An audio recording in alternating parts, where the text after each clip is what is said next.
नौरस के संपादक पंडित चोखेलाल शर्मा की धर्मपत्नी का जब से देहांत हुआ है, आपको स्त्रियों से विशेष अनुराग हो गया है और रसिकता की मात्रा भी कुछ बढ़ गई है। पुरुषों के अच्छे अच्छे लेख रद्दी में डाल दिए जाते हैं, पर देवियों के लेख कैसे भी हो तुरंत स्वीकार कर लिए जाते हैं। और बहुधा लेख की रसीद के साथ लेख की प्रशंसा कुछ इन शब्दों में की जाती है। आपका लेख पढ़ के दिल थाम कर रह गया, अतीत जीवन आंखों के सामने मूर्तिमान हो गया। अथवा आपके भाव साहित्य सागर की उज्जवल रत्न है, जिसकी चमक कभी कम ना होगी। और कविताएं तो हृदय की हिलोरे, विश्व वीणा की अमर तान, अनंत की मधुर वेदना, निशा का नीरव गान होती थी। प्रशंसा के साथ दर्शन की उत्कृष्ट अभिलाषा भी प्रकट की जाती थी। यदि आप कभी इधर से गुजरे तो मुझे ना भूलिएगा। जिसने ऐसी कविता की सृष्टि की है, उसके दर्शन का सौभाग्य मुझे मिले तो मैं अपने को धन्य मानूंगा। लेखिका अनुराग में प्रोत्साहन से भरे हुए पत्र पाकर फूली न समाती। जो लेख अभागे भिक्षुक की भांति कितने ही पत्र पत्रिकाओं के द्वार से निराश लौट आए थे, उनका यहाँ इतना आदर। पहली बार ही ऐसा संपादक जन्मा है जो गुणों का पारखी है, और सभी संपादक तो अमान्य हैं, अपने आगे किसी को कुछ समझते ही नहीं। जरा सी संपादकी क्या मिल गई, मानो कोई राज्य मिल गया। संपादकों को कहीं सरकारी पद मिल जाए तो अंधेर मचा दे। वो तो कहो कि सरकार इन्हें पूछती नहीं, उसने बहुत अच्छा किया जो ऑर्डिनेंस पास कर दिए। और स्त्रियों से द्वेष करो, ये उसी का दंड है। ये भी संपादक ही हैं, कोई घास नहीं छीलते, और संपादक भी एक जगत विख्यात पत्र के। नौरस सब पत्रों में राजा है। चोखेलाल जी के पत्र की ग्राहक संख्या बड़े वेग से बढ़ने लगी। हर डाक से धन्यवादों की बाढ़ सी आ जाती और लेखिकाओं में उनकी पूजा होने लगी। ब्याह, गौना, मुंडन, छेदन, जन्म मरण के समाचार आने लगे। कोई आशीर्वाद मांगती, कोई उनके मुख से सांत्वना के दो शब्द सुनने की अभिलाषा करती, कोई उनसे घरेलू संकटों में परामर्श पूछती, और महीने में 10-5 महिलाएं उन्हें दर्शन भी दे जाती। शर्मा जी उनकी हवाई का तार या पत्र पाते ही स्टेशन पर जाकर उनका स्वागत करते, बड़े आग्रह से उन्हें एक आध दिन ठहराते, उनकी खूब खातिर करते। सिनेमा के फ्री पास मिले हुए थे ही, खूब सिनेमा दिखाते। महिलाएं उनके श्रद्धाताओं से मुग्ध होकर विदा होती। मशहूर तो यहाँ तक है कि शर्मा जी का कई महिलाओं से बहुत ही घनिष्ठ संबंध हो गया है, लेकिन इस विषय में हम निश्चय पूर्वक कुछ नहीं कह सकते। हम तो बस इतना जानते हैं कि जो देवियां एक बार यहाँ आ जाती, वो शर्मा जी की अनन्य भक्त हो जाती। बेचारा साहित्य की कुटिया का तपस्वी है, अपने विधुर जीवन की निराशाओं को अपने अंतःस्थल में संचित रखकर मूक वेदना में प्रेम माधुरी का रसपान कर रहा है। संपादक जी के जीवन में जो कमी आ गई थी, उसकी कुछ पूर्ति करना महिलाओं ने अपना धर्म सा मान लिया। उनके भरे हुए भंडार में से अगर एक शुद्धित प्राणी को थोड़ी सी मिठाई दी जा सके तो उससे भंडार की शोभा ही है। कोई देवी पार्सल से अचार भेज देती, कोई लड्डू। एक ने पूजा का ऊनी आसन अपने हाथों से बनाकर भेज दिया। एक देवी महीने में एक बार आकर उनके कपड़ों की मरम्मत कर देती थी। दूसरी देवी महीने में 2-3 बार आकर उन्हें अच्छी अच्छी चीजें बनाकर खिला जाती थी। अब वह किसी एक के न होकर सबके हो गए थे। स्त्रियों के अधिकारों का उनसे बड़ा रक्षक शायद ही कोई मिले। पुरुषों से तो शर्मा जी को हमेशा तीव्र आलोचना ही मिलती थी। श्रद्धा में सहानुभूति का आनंद तो उन्होंने स्त्रियों में ही पाया। एक दिन संपादक जी को एक ऐसी कविता मिली जिसमें लेखिका ने अपने उग्र प्रेम का रूप दिखाया था। अन्य संपादक उसे अश्लील कहते, लेकिन चोखेलाल जी इधर बहुत उदार हो गए थे। कविता इतने सुंदर अक्षरों में लिखी थी, लेखिका का नाम इतना मोहक था कि संपादक जी के सामने उसका एक कल्पना चित्र सा आकर खड़ा हो गया।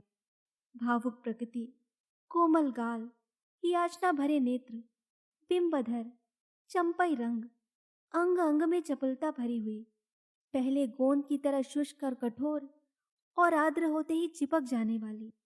उन्होंने कविता को 2-3 बार पढ़ा और हर बार उनके मन में सनसनी दौड़ी।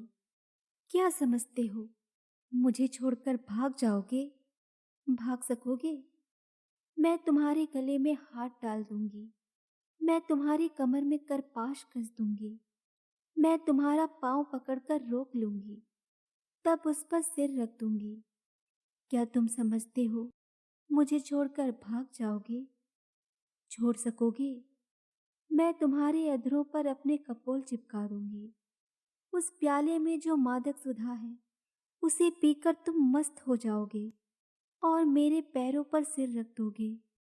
क्या तुम समझते हो मुझे छोड़कर भाग सकोगे? कामाक्षी। शर्मा जी को हर बार इस कविता में नया रस मिलता था।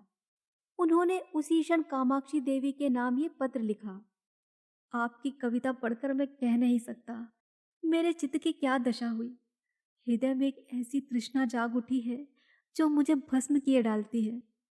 नहीं जानता इसे कैसे शांत करूं। बस यही आशा है कि इसको शीतल करने वाली सुधा भी वहीं मिलेगी जहां से ये तृष्णा मिली है। मन पतंग की भांति जंजीर तोड़ाकर भाग जाना चाहता है। जिस हृदय से ये भाव निकले हैं उसमें प्रेम का कितना अक्षय भंडार होगा।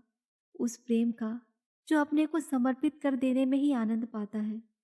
मैं आपसे सत्य कहता हूँ, ऐसी कविता मैंने आज तक नहीं पढ़ी थी और इसने मेरे अंदर जो तूफान उठा दिया है वो मेरी विदुर शांति को छिन्न भिन्न किए डालता है। आपने एक गरीब की फूस की झोपड़ी में आग लगा दी है, लेकिन मन यह स्वीकार नहीं करता कि यह केवल एक विनोद क्रीड़ा है। इन शब्दों में मुझे एक ऐसा हृदय छिपा हुआ ज्ञात होता है जिसने प्रेम की वेदना सही है, जो लालसा की आग में तपा है। मैं इसे अपना परम सौभाग्य समझूंगा यदि आपके दर्शनों का सौभाग्य पा सका।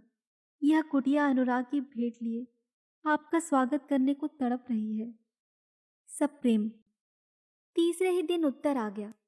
कामाक्षी ने बड़े भावुकतापूर्ण शब्दों में कृतज्ञता प्रकट की थी और अपने आने की तिथि बताई थी।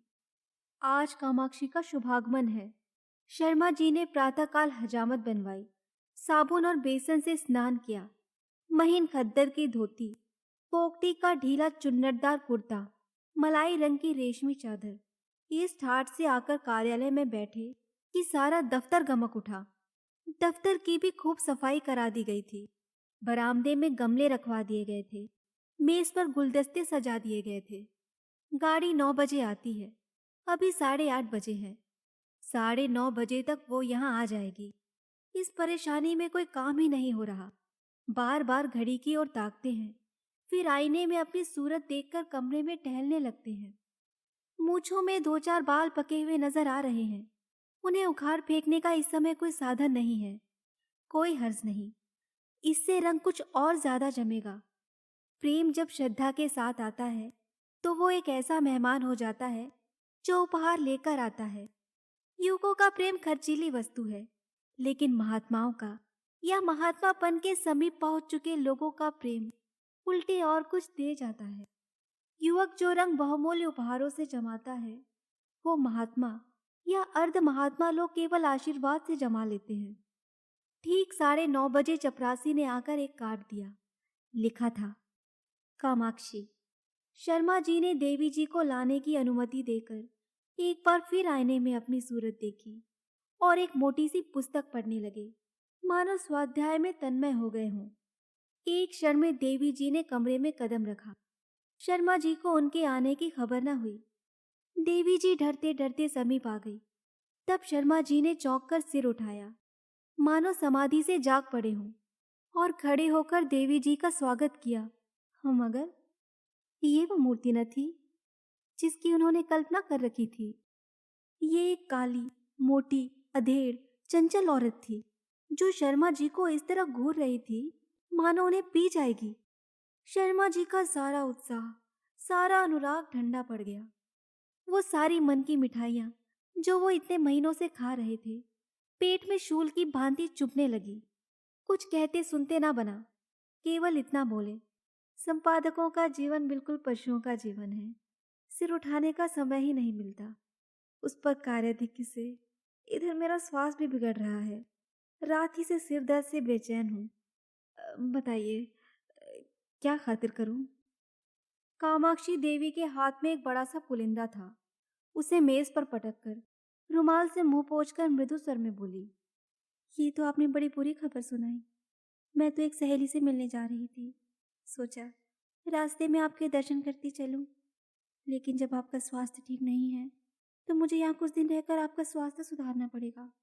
मैं आपके संपादन कार्य में भी आपकी मदद करूंगी। आपका स्वास्थ्य स्त्री जाति के लिए बड़े महत्व की वस्तु है। आपको इस दशा में छोड़कर मैं नहीं जा सकती। शर्मा जी को ऐसा जान पड़ा जैसे उनका रक्त प्रवाह रुक गया है, नाड़ी छूटी जा रही है। उस चुड़ैल के साथ रहकर तो जीवन ही नरक हो जाएगा। चली है कविता करने, और कविता भी कैसी, अश्लीलता में डूबी हुई। अश्लील तो है ही, बिल्कुल सड़ी हुई गंदी। एक सुंदरी की कलम से वो कविता काम बाढ़ थी, इस डायन की कलम से तो वो परनाले का कीचड़ है। मैं कहता हूँ, इसे ऐसी कविता लिखने का अधिकार ही क्या है? ये क्यों ऐसी कविता लिखती है? क्यों नहीं किसी कोने में बैठकर राम भजन करती? आप पूछते हैं मुझे छोड़कर भाग सकोगे? मैं कहता हूँ आपके पास कोई आएगा ही क्यों? दूर से ही देख के न लंबा हो जाएगा।